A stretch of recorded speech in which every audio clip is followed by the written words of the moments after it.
Hello दोस्तों, कैसे हैं।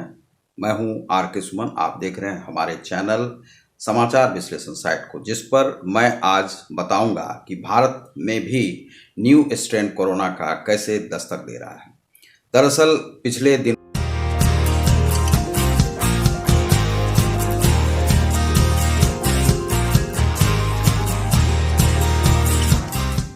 दिनों से भारत सरकार ने अपनी जितनी भी वायुयान सेवा थी उसे इंग्लैंड से आने पर प्रतिबंधित कर रखा था। लेकिन 21 नवंबर से पहले आए हुए जो लोग थे वे लगभग 33,000 के आसपास हैं, जिन लोगों में यह न्यू स्ट्रेन पाया जा रहा है। यह न्यू स्ट्रेन बहुत ही खतरनाक है और यह 70% उससे ज़्यादा ताकतवर है।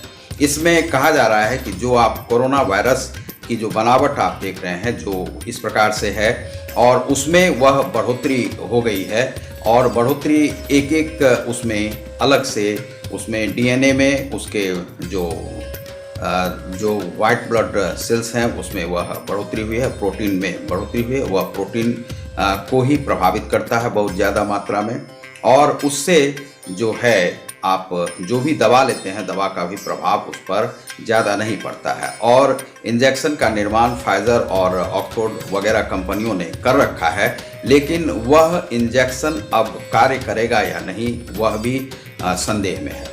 तो इस बीच जब पटना में लगभग 21 नवंबर से 21 दिसंबर तक लगभग 96 जो लोग थे वह इंग्लैंड लंदन से आए हुए हैं, बाहर से आए हुए हैं, उन लोगों की जांच करनी आवश्यक है।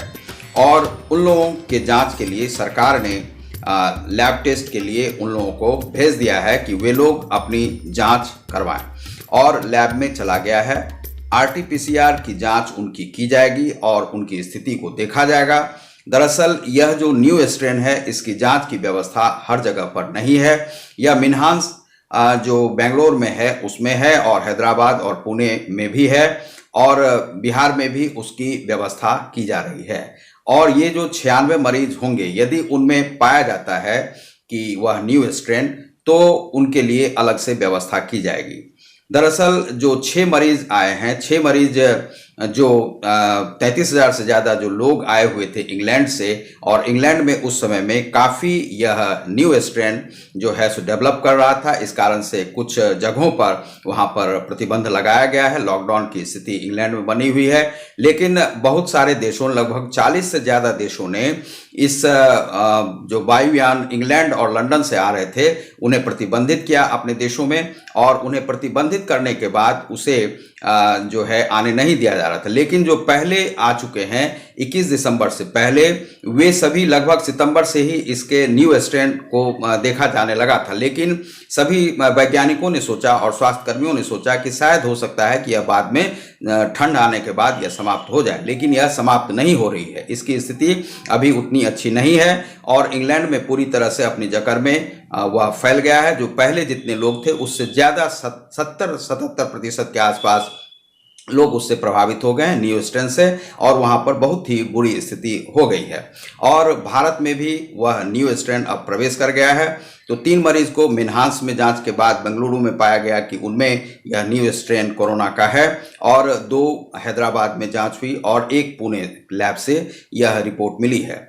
अब यह देखना होगा कि जो 33,000 से ज़्यादा जो लोग आए हुए हैं, क्या उनमें भी न्यू स्ट्रेन की बढ़त है। यदि न्यू स्ट्रेन उनमें पाया जाता है तो यह काफ़ी ही चिंता की बात होगी। अभी कुछ लोगों ने कहा है कि नाइट कर्फ्यू लगी रहेगी और नाइट कर्फ्यू को लगाने की व्यवस्था की जा रही है। लेकिन यह यदि बिहार में भी पाया जाता है तो बिहार के लिए काफ़ी ही खतरनाक स्थिति होती है। महाराष्ट्र में और खतरनाक स्थिति में यह आ जाएगी, और दिल्ली वगैरह में भी काफ़ी ही खतरनाक स्थिति में आएगी। यह अभी लोगों को यह देखना चाहिए कि जहाँ पर भी पर्यावरण प्रदूषित है वहाँ पर ज़्यादा कोरोना का प्रभाव देखा गया है। जैसे कि दिल्ली में, महाराष्ट्र में, लंदन में, न्यूयॉर्क में, न्यू जर्सी में, ये जो स्थान है, या बीजिंग में या वुहान में, वहाँ जहाँ पर कि ज़्यादातर यह केमिकल के कार्य होते हैं और प्रदूषण बहुत ज़्यादा फैला हुआ है, तो उन जगहों पर यह जो प्रदूषण फैलने के कारण से